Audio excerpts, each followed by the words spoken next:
Assalamualaikum warahmatullahi wabarakatuh. Oke, video kali ini request dari salah satu siswa kelas 12 gitu kan ya. Jadi review materi jarak titik, bidang ataupun garis pada kubus. Oke, untuk review kali ini kita akan bahas soal di halaman 33 sampai 34 modul ya. Saya pilih 2 soal ya. Jadi ini review yang bukan 2 pekan sebelumnya, yaitu nomor 20 dan 22. Oke, untuk soal yang nomor 20 sekarang. Diketahui kubus ABCDFGH dengan rusuknya 4. Pertanyaannya adalah jarak garis HD ke bidang ACF.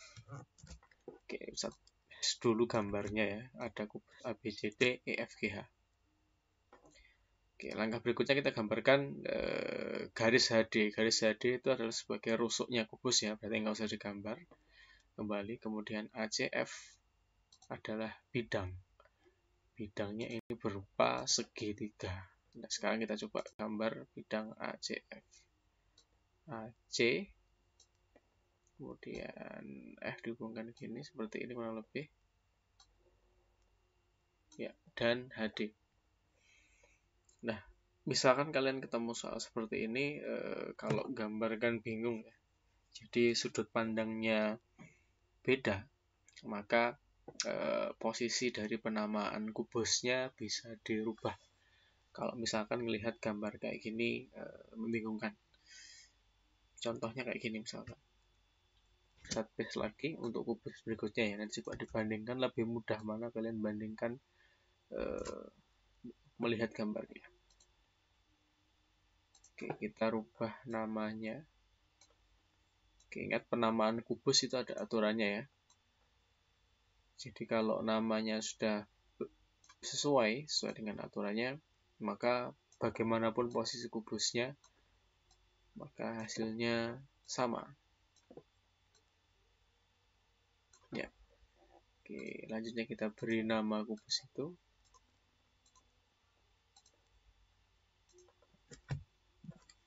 Ya, kalau di awal tadi soalnya adalah start A dari sebelah kiri ya, bawah kiri. Sekarang kita mulai dari sebelah sini A-nya. Titik A, kemudian sebelah sini B, C, D,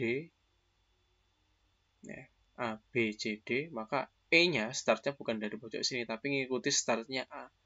Yaitu sebelah sini E, kemudian samping sini F, G, dan H. A, B, C, D, E, F, G, H. Oke, lanjut. Sekarang kita hubungkan garis-garis yang membentuk bidang ACF. Bidang ACF.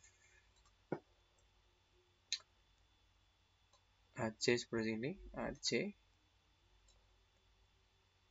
FA, kemudian CF ya, sehingga membentuk bidang ACF seperti ini. Nah, kalau seperti ini mungkin lebih mudah terbayangkan gitu kan ya, karena garis HD-nya atau rusuk HD-nya posisinya di sebelah sini, sedangkan ACF sebelah sini, jadi bisa terlihat dari depan. Nah, untuk soal model kayak gini, jadi kalau misalkan yang ditanya adalah jarak titik dengan bidang, maka clue-nya atau instruksi yang pernah disampaikan adalah pilih salah satu titik, kemudian hubungkan dengan bidang di ACF ya. Cari titik yang tegak lurus. Misalkan di titik di sebelah sini. Ya, ini yang tegak lurus sama ACF gimana? Maka kita gambarkan dulu garis yang ada di sini ya, yang menggambarkan kemirikan dari bidang ACF. Lalu kita hubungkan. Ya, kurang lebih seperti ini ya. Ini kalau soalnya atau clue-nya adalah mencari jarak titik ke bidang. Ini benar seperti ini. Kemudian kita tentukan ya dengan konsep Pythagoras atau penulis segitiga. Nah, sekarang ternyata kalau pada garis ini berbeda. Kenapa? Karena yang disebut garis itu adalah kumpulan titik-titik sepanjang ruas garis HD ini. Dan ingat clue-nya, bahwa garis itu bisa diperpanjang, baik kalau garis HD ya, berarti ngikuti bisa diperpanjang ke arah atas ataupun ke arah bawah. Ya, sekarang coba kita perpanjang garis HD ini untuk menemukan jaraknya dengan bidang AFC. Ya, ternyata kalau kita perpanjang, misalkan seperti ini ya, menggunakan garis warna lain, misalkan kayak gini, HD kalau diperpanjang ke bawah kayak gini, kemudian di bidang ACF pun juga diperpanjang ya. Kalau diperpanjang ke arah atas, ya sama-sama ke arah atas, HD ini sama-sama ke arah atas gini, maka jaraknya akan semakin lebar gitu kan ya. Ya kan ya, jarak antara garis dengan bidang ACF. Sedangkan sebaliknya, kalau kita gambar ke bawah, kita perpanjang ke bawah, jadi garis FA kita perpanjang ke bawah, ke arah bawah maksudnya.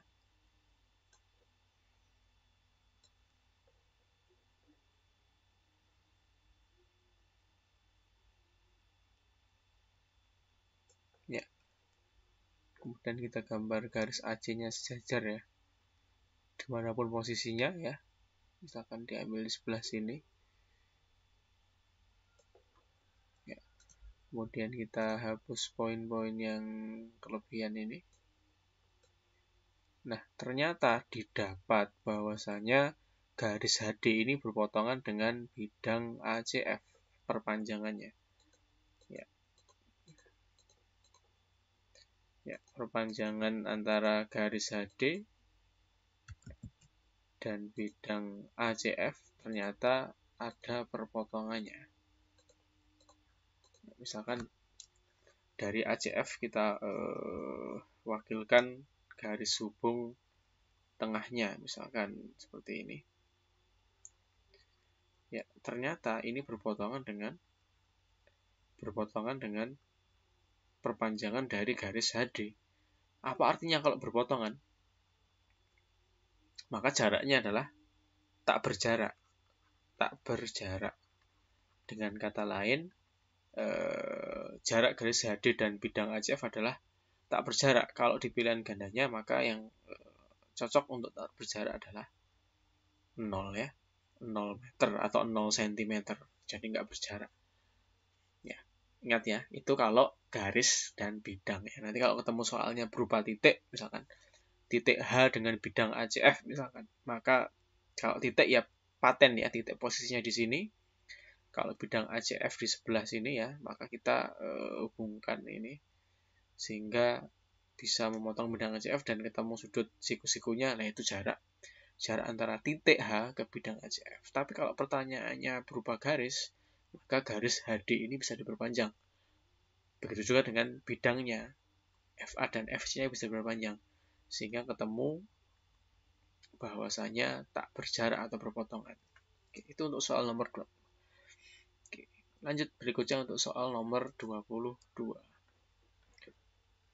Soal 22 yang ditanyakan adalah sama masih pada kubus ABCD EFG ya.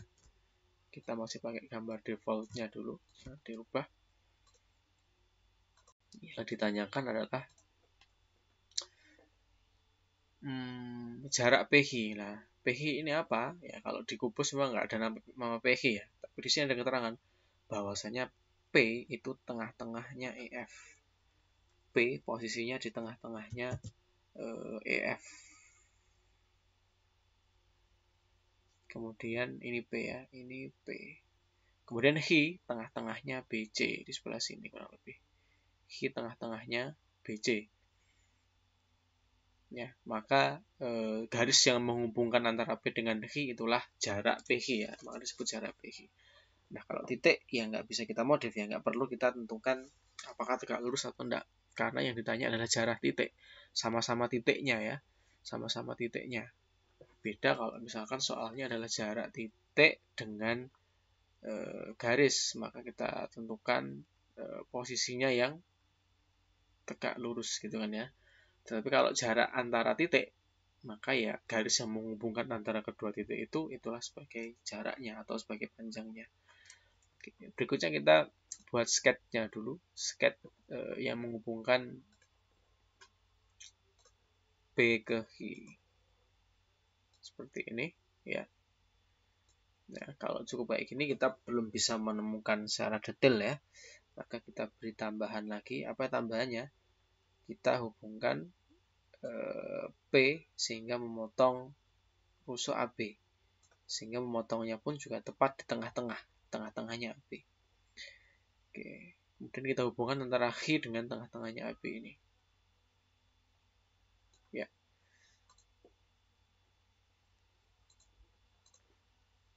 Kemudian misalkan kita beri label tengah-tengahnya AB ini sebagai titik R misalkan ya R. Sehingga kita dapatkan bahwa PRH adalah sebuah segitiga yang posisi siku-sikunya adalah di R ya, sudut R. Sehingga kita ketahui kalau ini ditanya PH, maka dapat kita gunakan konsepnya Pythagoras ya. Kita ketahui sisi miringnya adalah depannya siku-siku ya, yaitu PH. Sehingga berlaku PH kuadrat sama dengan PR kuadrat ditambah RH kuadrat.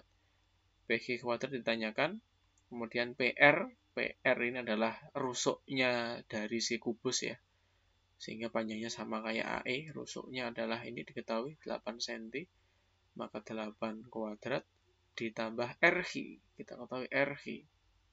Nah, RH kita cari dulu dengan Pythagoras juga ya.